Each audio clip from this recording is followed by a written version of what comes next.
বৌমা, কত রান্না পড়ে আছে, ওদিকে মেয়ে জামাই সব এলো বলে। মা, একটা কথা বলার ছিল। বাবা বলছিল আজ আপনার ছেলেকে নিয়ে যদি একবার ঘুরে আসি ও বাড়ি থেকে। তুমি না থাকলে ওদের যত্নার্থী কে করবে? আমি সমস্ত রান্না করে গুছিয়ে দিয়েই যাব। আমার কাছে আমার বাবা মা আমার জীবনের ফার্স্ট প্রায়োরিটি।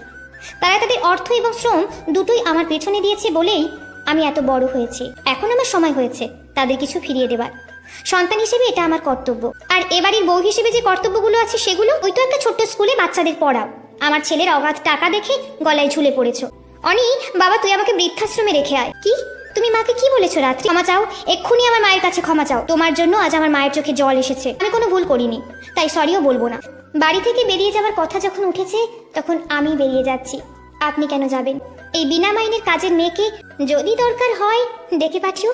আজ বরং আসি। বর্তমানে এমন অনেক রাত্রি আছে যারা শত যন্ত্রণা সহ্য করে শ্বশুরবাড়িতে থেকে যায়, কারণ তাদের কোনো যাওয়ার জায়গা নেই বলে।